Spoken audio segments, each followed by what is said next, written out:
Hoy vamos a continuar con la historia de Noé y vamos a hablar de la evangelización de Noé. Hay varias lecciones que tenemos que aprender de aquí y que además nos van a permitir ver el mundo que estamos viviendo a la luz de el reflejo bíblico, de lo que la Biblia nos enseña. Así que vamos a orar pidiendo la dirección de nuestro Dios. Bondadoso Padre, gracias por tu palabra, por estas historias que nos muestran cómo tú has tratado con la humanidad en el pasado y cómo tú estás conduciéndolo todo hacia la destrucción del mal, pero la salvación de todo aquel que cree en el mensaje de tu Hijo amado, nuestro Señor Jesucristo, y que cree en Jesús. Por eso pedimos sabiduría para nuestro estudio de hoy, en el nombre de Jesús. Amén. Para este día, pastor, vamos a continuar explorando lo que comenzábamos ayer, que era la historia de Noé. Y ahora vamos a abordar algunos aspectos que llaman bastante la atención. Quizás comenzando con reafirmando el hecho de lo que usted decía ya el día de ayer. En la Biblia es claro que esto fue un hecho real. Y llama la atención poderosamente que aunque el relato del diluvio se cuenta en diferentes civilizaciones, ante el mundo parece que solo el relato bíblico es el que es ridiculizado. Y es triste porque es el que nosotros podemos reconocer como la fuente de los demás, si podríamos decirlo así, y el que nos presenta la verdad de lo que sucedió hace tanto tiempo ya. Pero yendo a esto, ¿qué nos dice la Biblia sobre la condición moral del mundo antes del diluvio y cómo en realidad esa misma condición moral que se está repitiendo hoy demuestra que esto no es un mito y que sucedió realmente, como ya usted lo decía ayer? Correcto. Comencemos por ese punto bien interesante. El diluvio puede ser cuestionado por muchas personas, especialmente que se creen de ciencia. Sin embargo, el hecho de que en varias culturas y tradiciones tengan ese concepto, claro, con diferentes motivos, personajes, pero que al final uno dice, bueno, hubo una fuente común, hubo un acontecimiento común que llevó a la creación de estas historias. Eso significa que es algo que fue real, que es verídico, porque si no hubiera sido desmentido desde el principio por aquellas personas que están allí. Es como que yo diga, voy a poner un ejemplo, digamos que salga un libro, una historia que dice San Salvador se convirtió en una gran laguna, para poner un ejemplo, aquí la capital de El Salvador, y dentro de 100 años viene alguien y lee ese libro, o sea, pero digamos que San Salvador eso no es cierto, sino que las ciudades siguen existiendo. Así que ese es un libro que no podría realmente sobrevivir sin llevar a la conclusión de que simplemente fue inventado. Pero es interesante que los relatos que aparecen en la Biblia pudieron haber sido refutados fácilmente si no hubieran sido verdad. Claro. Por ejemplo, cuando el pueblo de Israel pasó por Egipto, pongo aquí otra ilustración porque ese es otro buen concepto que nuestra lección nos da, que nosotros debemos manejar todas estas cosas por lo menos para convencernos a nosotros mismos, porque la incredulidad cada vez más es creciente.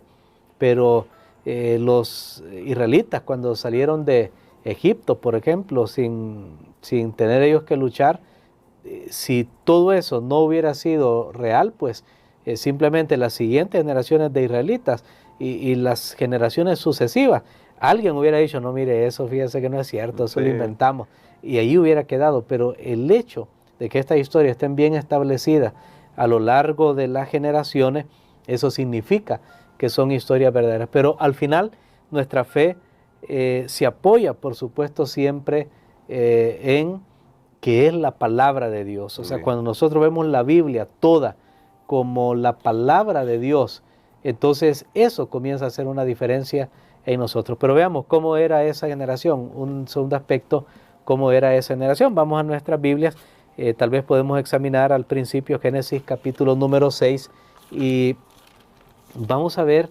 algunas características de esta generación que finalmente experimentó una destrucción, una aniquilación total. Génesis capítulo número 6 y podemos ver los primeros 6 versículos. Muy bien, dice así. Aconteció que cuando comenzaron los hombres a multiplicarse sobre la faz de la tierra y les nacieron hijas, que viendo los hijos de Dios que las hijas de los hombres eran hermosas, tomaron para sí mujeres escogiendo entre todas. Y dijo Jehová, no contenderá mi espíritu con el hombre para siempre, porque ciertamente él es carne, mas serán sus días 120 años. Había gigantes en la tierra en aquellos días y también después que se llegaron los hijos de Dios a las hijas de los hombres y les engendraron hijos. Estos fueron los valientes que desde la antigüedad fueron varones de renombres. Y vio Jehová que la maldad de los hombres era mucha en la tierra y que todo designio de los pensamientos del corazón de ellos era de continuo solamente el mal.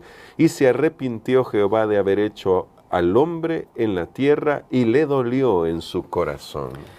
Bueno, aquí tenemos la historia resumida de los primeros 2000 años después de la entrada del pecado de este mundo, y lo que nosotros vemos es que hubo una multiplicación de personas, hubo una multiplicación de seres humanos, pero que tristemente en esa multiplicación de seres humanos se multiplicó también aquellos que no querían nada con Dios. Porque recordemos algo, después que Adán y Eva tuvieron sus hijos, y después que Caín mató a Abel y todo, de ahí comenzó a haber una descendencia de personas que querían algo con Dios y de personas que no querían nada con Dios. Los descendientes de la línea de Caín son aquellos que se fueron desviando, así fue pasando el tiempo, no querían saber nada de Dios. Y por supuesto, después de Abel, Dios permitió otro hijo, en este caso era Set, y era de la línea que sí conocían a Dios y querían de Dios. Pero hubo algo, aquellos que conocían de Dios en un momento, dice aquí el libro de Génesis, que se mezclaron con los que no conocían a Dios. Y eso es terrible. Por eso la Biblia habla del yugo desigual. Sí. Y aunque lo pone en diferentes contextos, yugo desigual también en relación a una pareja sería una persona que tiene fuertes convicciones en las verdades de la palabra de Dios con alguien que simplemente no está interesado o interesada en estos mensajes de la palabra de Dios. Entonces de ahí, en esa combinación, la sociedad fue aumentando, fue creciendo. ¿Y qué pasó? Noten, tenían conocimiento de Dios, se mezclaron con los que no querían, no es que no conocían o habían escuchado de Dios. En realidad en este mundo no debería existir así lógicamente un ateo, no debería, porque hay una conciencia acerca de Dios y lo atestigua la historia. Pero, digamos, aquellos que conocen de Dios y se separan, son capaces de hacer las peores cosas. Y uno de los puntos que tiene la lección esta semana, yo creo que lo vamos a ver un poco más claro después, es que esta lección nosotros no estemos pensando en aquellos que no es miembro de la iglesia, no, pensemos en aquellos que son cristianos, que somos cristianos, que aman a Dios. Y no estoy hablando ahorita de una sola denominación, aunque hay denominaciones que se apegan más a la Biblia, pero no estoy hablando de eso, sino que cualquier persona, cualquiera de nosotros, cualquier ser humano, aunque diga que conoce de Dios, si se desvía, si compromete la verdad, si comienza a desviarse, es capaz de llegar a lo peor. Y es lo que pasó con estas personas. Dice que incrementaron tanto en la maldad, que vivían para la maldad, respiraban para la maldad, todo lo que hacían era para la maldad. Cualquier invento, el aumento de la ciencia solo sirvió para confirmarlos en la maldad. Precisamente una representación de lo que nosotros vemos hoy también en la sociedad. Y en medio de eso, pastor, Dios manda a Noé a construir un arca, algo insólito definitivamente para la época, por lo que entendemos en el relato bíblico. Y eso me lleva justamente a esta reflexión que me gustaría que nos ayudara a hacer. Respecto a la misión que tenemos, porque el día de mañana vamos a abordar un poco más ese tema que estaba tratando nuestro pastor al final de su intervención primera, pero respecto al tema de Noé como pregonero de justicia, que así lo llama Pedro, y como alguien que por la fe, dice Pablo, condenó al mundo porque hizo el arca y predicó que Jesús, que se iba a dar el diluvio, quiero decir, como, con eso que está haciendo, Noé nos está dando una lección a nosotros, aunque él al final solo logró salvar a su familia, digo solo logró en el sentido de que para nosotros como evangelista podríamos decir, no le fue tan bien, pero logró salvar a su familia y eso es un milagro, eso fue un milagro.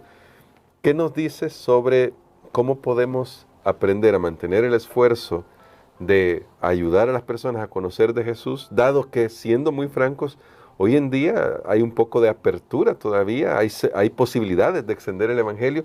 ¿Cómo podemos mantener nuestro esfuerzo, no desanimarnos, seguir predicando, seguir distribuyendo literatura, seguir ayudando al mundo a conocer el mensaje que tenemos? Bueno, creo que Pedro, al llamar a Noé un pregonero de justicia, da justamente en el blanco y pone a Noé como un predicador, alguien que comparte un mensaje de misericordia para otras personas.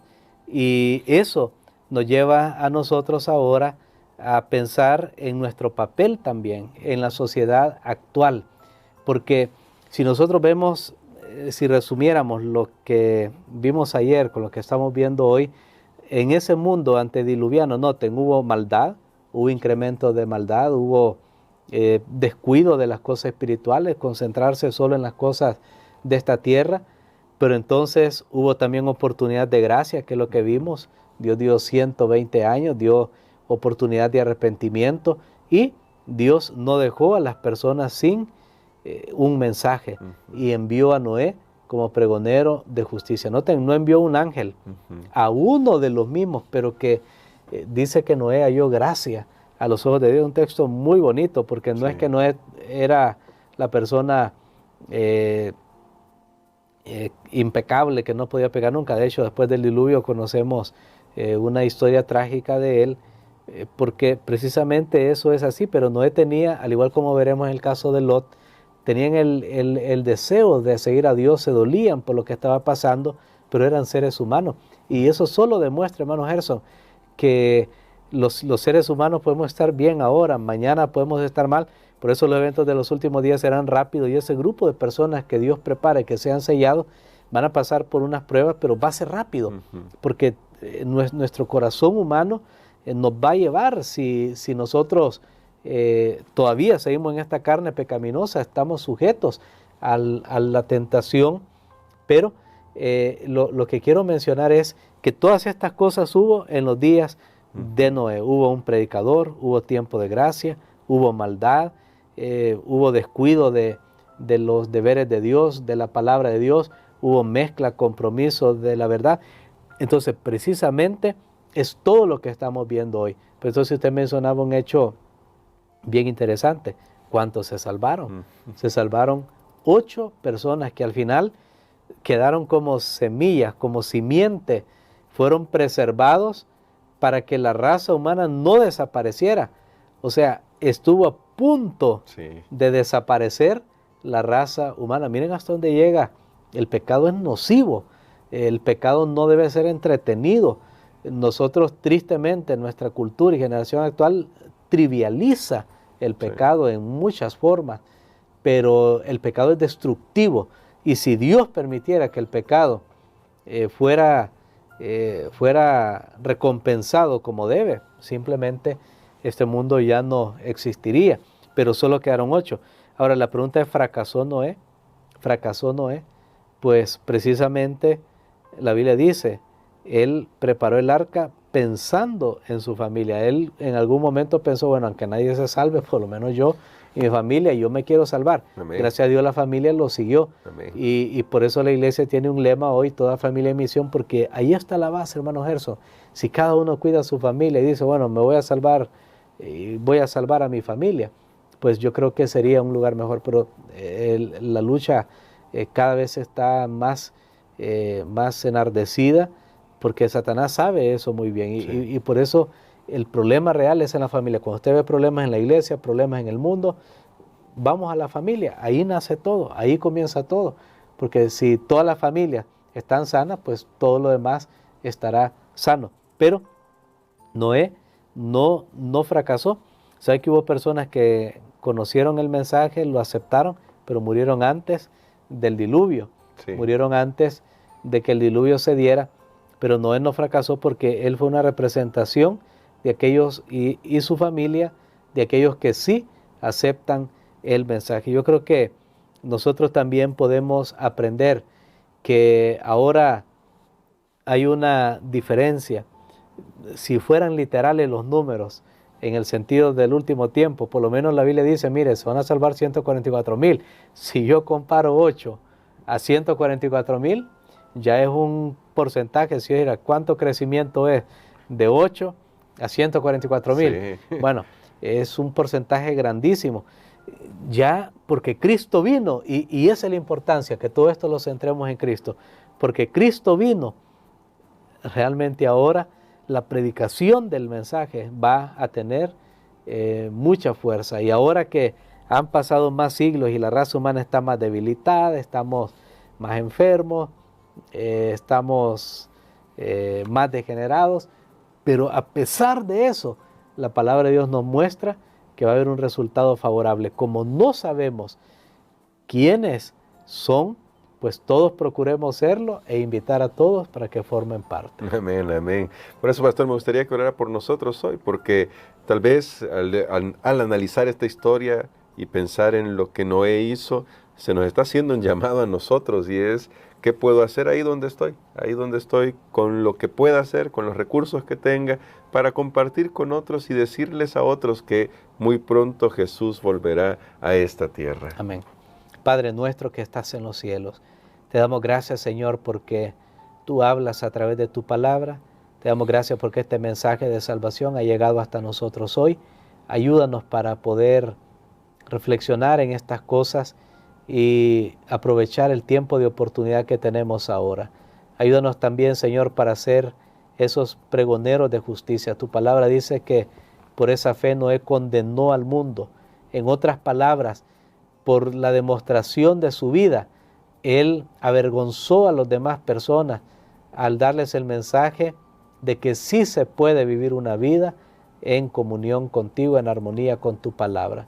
Ayúdanos, Señor, para vivir de esa manera. Lo pedimos en el nombre de Jesús. Amén. Amén.